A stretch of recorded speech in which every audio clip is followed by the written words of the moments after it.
안녕하세요. 한의사 최성희입니다.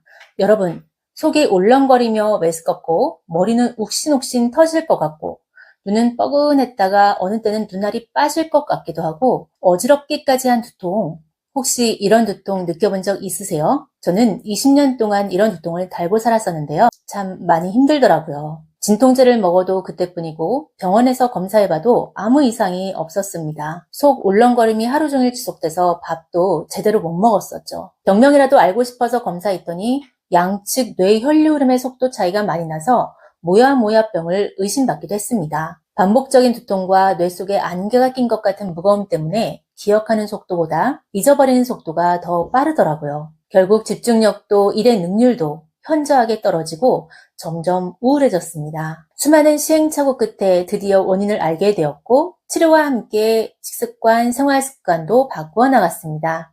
그 결과 지금은 두통 없이 깨끗하고 맑은 정신으로 기억력과 집중력, 일의 능률까지 올리게 되었습니다. 오늘 이 영상을 끝까지 보시면 원인과 해답을 찾아 헤맸던 저의 20년 세월을 여러분은 단 5분으로 단축시키고 치매를 예방하는 방법까지 알게 되실 겁니다.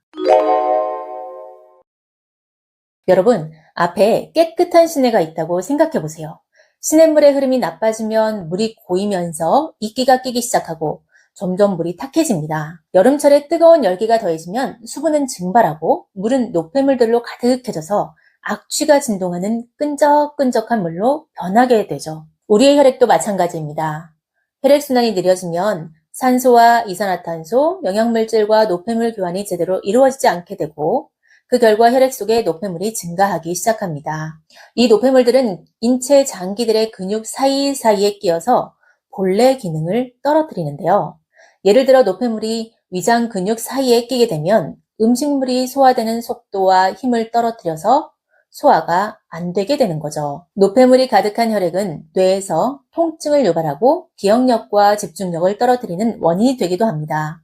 뇌의 무게는 체중의 2%에 불과하지만 전체 에너지의 20%를 사용합니다. 기억하고 집중할 때 많은 에너지를 사용해야 하지만 혈액 속에 영양물질 대신 노폐물이 쌓여 있어서 에너지 공급이 감소하고 그 결과 기억력과 집중력이 떨어지게 됩니다. 또 노폐물이 혈관 안에서 막히면 통증을 유발해서 두통을 발생시킵니다. 그리고 이 상태가 오래 지속되면 뇌 이곳저곳에 노폐물이 쌓이고 영양 상태가 좋지 못한 뇌는 수축하면서 결국 치매까지 이르게 되는 거죠.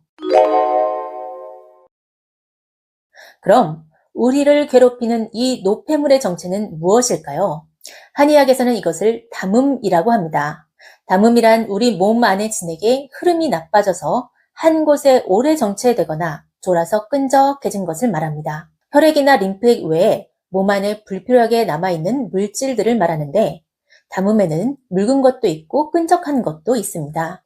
예를 들어 담음의 일종인 가래도 묽은 가래와 끈적한 가래가 있듯이 말이죠. 담음이 생기면 몸이 무겁게 느껴지고 담음이 흘러다니다가 정체된 곳에는 통증이 나타납니다. 그래서 담음이 많은 분들은 오늘은 여기가 아팠다가 내일은 저기가 아팠다가 하면서 몸 여기저기 아프다고 호소하게 되는 거죠. 이 담음이 일으키는 두통을 바로 담궐 두통이라고 합니다. 유네스코 세계기록유산으로 지정된 허준이 집필한 동의보감에 보면 담궐 두통에 대해 이렇게 표현하고 있습니다. 머리가 아플 때마다 양쪽 뺨이 누르스름하고 어지러우며 눈을 뜨기가 어렵고 말하기를 싫어하며 몸이 무거우며 이따금씩 토하려고 한다 라고 기술되어 있습니다. 이 담궐 두통이 바로 우리를 그렇게도 힘들게 만들었던 두통이었습니다. 여기에서 한 가지 의문이 드실 거예요. 담음으로 인해서 아프다는 것은 알았는데 그럼 왜 검사기계로는 측정이 안 되는 것일까요?